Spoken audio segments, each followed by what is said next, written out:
We recognize honourable member from constituency 10, but member, before you take your mic, just like to acknowledge in the gallery Senator Kemp from the other chamber.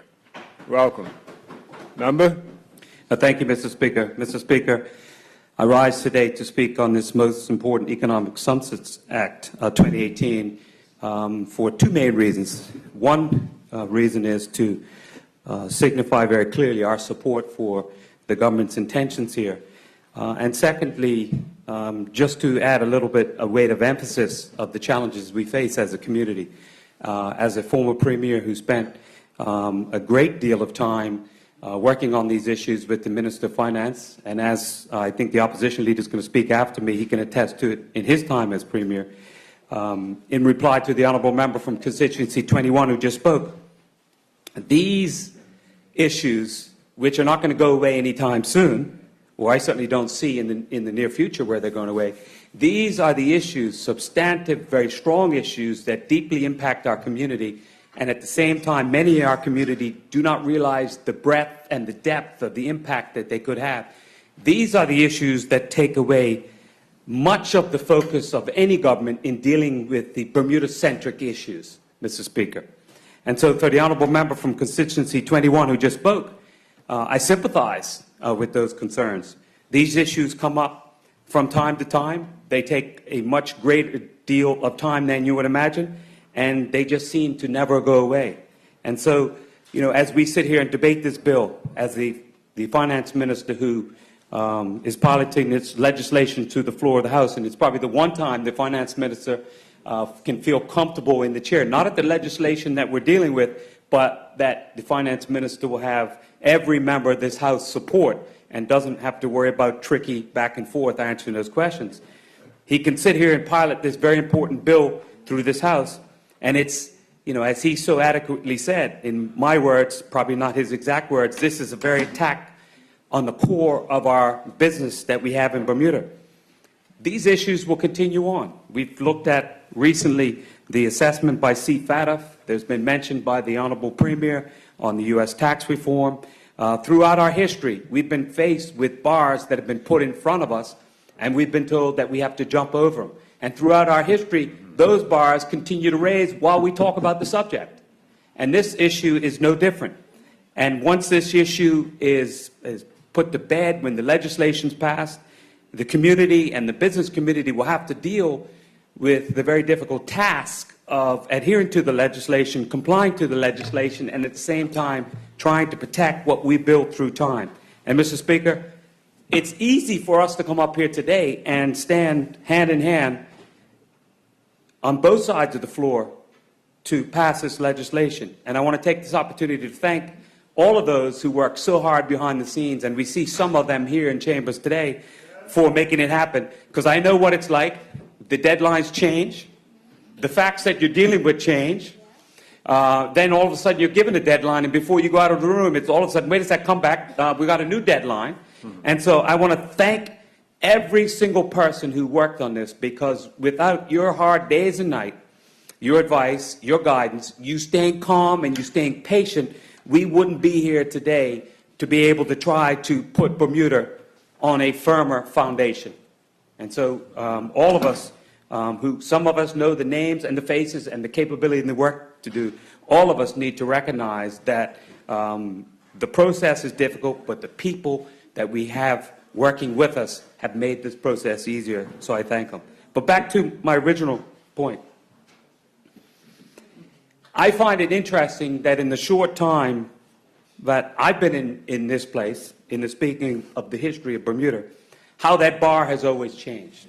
And every challenge that we have now with this economic substance bill, it is a severe challenge, but there is always opportunities and there is always hope for us. And while at this point the legislation is not passed, the community probably is not aware of what we face. But every time we face one of these challenges, we pass legislation that is the best that we can do. It has an impact on what we do as a community. And I remember one of the best lines I ever saw my honourable colleague when he was premier. I think it was one of the first trips the honourable member went overseas to Gibraltar. When he was debating an issue such as this, somewhat exasperated, the Premier at the time says, well, what do you want us to do? Keep fishing and farming? And that stopped the conversation for a brief moment, because it made those asking the question think about, well, wait a second, it's a good point here. And I say that to say this, Mr. Speaker. In my time, and I know the Premier's face a difficult task, and the current Finance Minister face a difficult task, what we need to continue to do is talk about who we are and why we do what we are. We have to stand up. We have to stand tall. We have to say who we are, why we do what we do, defend our position against every critic. Because let's face it, Mr. Speaker, every country needs tax. Every country that's raising money wants more tax. They never get enough tax. And the easiest way to get more tax is, if you can't get it from within your system, you have to tax somebody else. And as somebody said previously before me, well, you know, the big guys are the bullies and they come after the small guys. That's not going to change. Bermuda is never going to be a big player. We're always going to punch above our weight, Mr. Speaker. But we have to make sure that we stand tall and defend our jurisdiction. Because just as they've come after us on this, there'll be other ways to come after us. We're blessed. We've created opportunities throughout the history of Bermuda. In my time, I can remember when Bermuda went from being a tourism minnow to one of the world players in tourism. And then we went to international business in the 80s, and we continue to be strong there. We have to continue to fight that with all the energy that we have. And we will always be at that competitive disadvantage, which colleagues have talked about today. That is because we are small, our resources are not unlimited, and there's more big guys wanting to come after us than we can fight at one time. But with the support of the staff, some of them we see in chambers today, and with the wisdom that we can do as parliamentarians when we work together, we can fight back. We can push back. We can maintain what is appropriate for us to maintain. I've always been proud to fight and stand up for what Bermuda is. And when they talk about how we tax people, we need to never forget, Mr. Speaker, and colleagues and the people of Bermuda, how we decide to tax our people is up to this Parliament of Bermuda. It's not somebody from the EU to tell us what to do. At times we have to jump. But when we jump, we need to make a lot of noise. And we need to make sense when we're making that. And I know the Premier and his colleagues have done it just like we did it. And we need to defend what we do, and we always need to stand up for our reputation.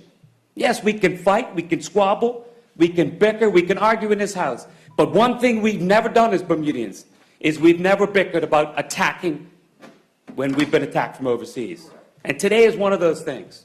We need to defend who we are and why we do what we do, Mr. Speaker. And so while we make these changes today, which we have to do, because I've heard people say to me, well, you know, maybe it's time we just took this blacklist thing and see what happened after that. My honorable colleague, Leah Scott, said that approach won't work, and she is right. We not have to jump through the hoop. We're going to go where we need to go, and we're going to tell them why we need to go there.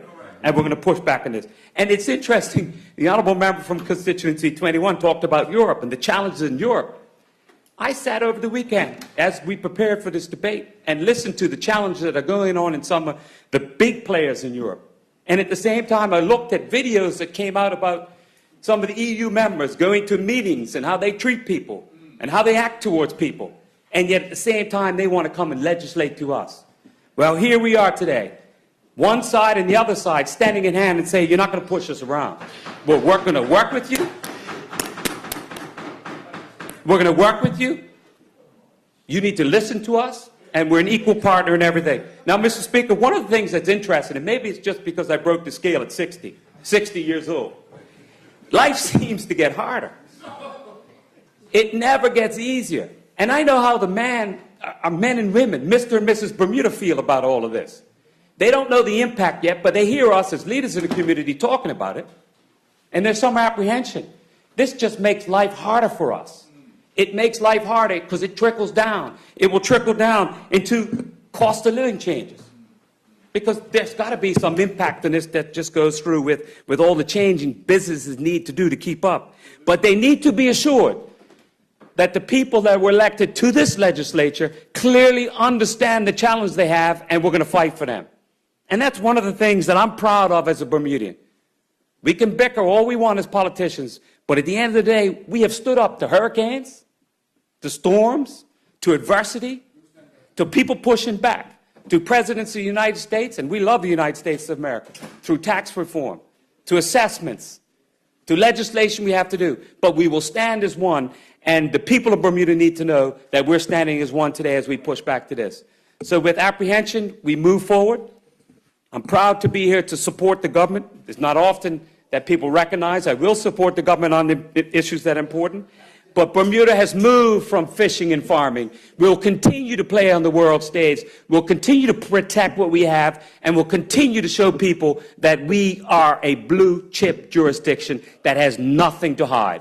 We're open, we're transparent, and this is the best place to be. Thank you, Mr. Speaker.